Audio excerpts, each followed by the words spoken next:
Hi, I'm Greg Hunter, and this is the weekly news wrap-up for Friday, May 4th, 2012. The big 1-2 punch, I think, in the news, Israel and Syria. Let's start with Israel. It was reported they called up 6 battalions of reserve troops. Now, a battalion can be as many as 1,200 troops.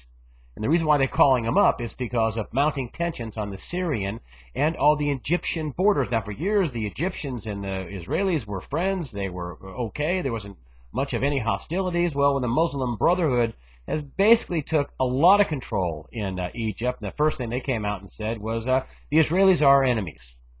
Now, I don't know if the Israelis are thinking about, bombing Iran, and they're thinking about, that the, Hamas from the south and Hezbollah from the north could start attacking them, and they need to shore up their borders. And incidentally, the Israeli government gave the go-ahead, if needed, for 16 more battalions. We're talking about 25,000 troops or so. It's not like the Israelis don't already have lots of people in uniform. I mean, everybody in the country has to serve in the military at one time or another for at least a couple of years. So they have people in the military, but they're calling up extra people. I think this is a very ominous sign.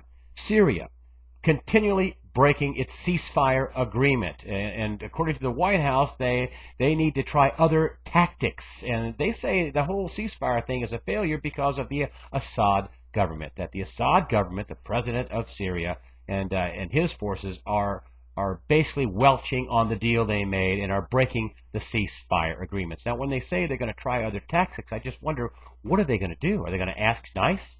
They say the military option is not on the table.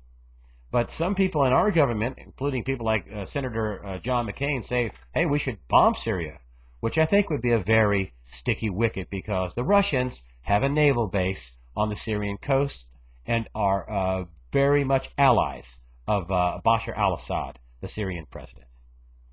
Next up, a Russian general basically came out with an outrageous statement. He said we could preemptively strike the Russians, these Eastern defense missile bases, these Eastern European missile defense bases, I should say, before they get operational. Now, I don't think he was talking for the Russian government, but boy, isn't that an interesting insight into top Russian military commanders. And this guy's one of the very top. Next up, Nicolas Sarkozy is running for re-election in France. He is in trouble, apparently. He is down by 6 points to the main challenger, Francois Hollande. Hollande is an anti-austerity guy. Sarkozy is basically for the bankers and wants austerity. Hollande wants no austerity and wants to renegotiate the EU treaties. Could this be, if Hollande gets elected, could this be the black swan that plunges the European continent into an economic depression for all? I mean, who knows? Spain, to add on that, is now the latest country to get into trouble. It has twice the debt of Greece, Portugal, and Ireland. And, Italy is not far behind. And listen, many French banks are in big trouble. They are highly leveraged to these pigs countries. So this is a very, very tenuous situation. Egon von Greyes, who runs Matterhorn Asset Management, was on this week and said, they're talking about, a $400 billion bailout fund. That's a drop in the ocean. There are trillions of dollars that need to be printed, and all this talk about how gold, is finally rolled over, and it's had 3 months of declines, and it's just absurd. It's a total lie by the mainstream media, basically, is what he's saying. He says all of his clients, who are rich and connected, nobody's calling him on the phone. Nobody's worried. All the central banks are basically adding to their gold reserve. Nobody's selling. Nobody's worried, because he says they all know what's coming. Lots of printed money. Speaking of which, let's talk about things going on over here in the U.S. Now, we just had a bunch of data come out that shows the U.S. Economy is rolling over. Housing, unemployment, retail sales, auto sales, all boop, boop, boop. Maybe this is why Ben Bernanke said last week that all these tools were still on the table, very much on the table, which was what he's talking about is printing money. This week, Steve Leisman of CNBC had a couple of Fed governors on.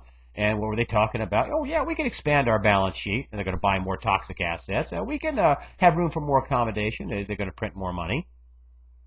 I think they know the economy's rolling over, and it's not doing well. I think they know it. And another interesting thing that happened just at the end of last week, and that Ron Paul and Paul Krugman were on for a debate on Bloomberg. And, they didn't call up Krugman and said, hey, we want you to come on and surprise, we have a debate with Ron Paul. No, they told him. They told him, hey, listen, we want you to debate Ron Paul about monetary policy. Of course, Ron Paul doesn't like the bailouts. He thinks we should wash out the debt. People should, take their comeuppance and they should have default. On the other side, you have people like Paul Krugman says, oh, we didn't do enough in the Great Depression. We need to print more money. Oh, we've printed trillions of dollars already. And he says, we're now nowhere near close to that red line. But he does say there, well, there are some risks. Well, that'd be inflation. But, but it's not either, a is so, is not situation with Paul versus Paul. I want you to concentrate on. What I concentrated on was that, Paul Krugman, who is part of the financial elite, he's part of the status quo. I think either he was sent or he felt it was his duty to get out there and put out that message to the public that, it's okay for us to print money. We should have done that in the Great Depression. And of course, Paul Krugman won a Nobel Peace Prize, a Nobel Prize in economics. And, he's saying, well, it must be right. Ron Paul on the other side says, when you're printing money, you're bailing out your friends and you're robbing people. You're stealing. I think this is basically a well-coordinated effort, and Krugman is part of it, to tell the public, hey, it's okay if we print money. It's okay. Damn the inflation. Thank you for supporting USA Watchdog. That's the way I see it. I'm Greg Hunter.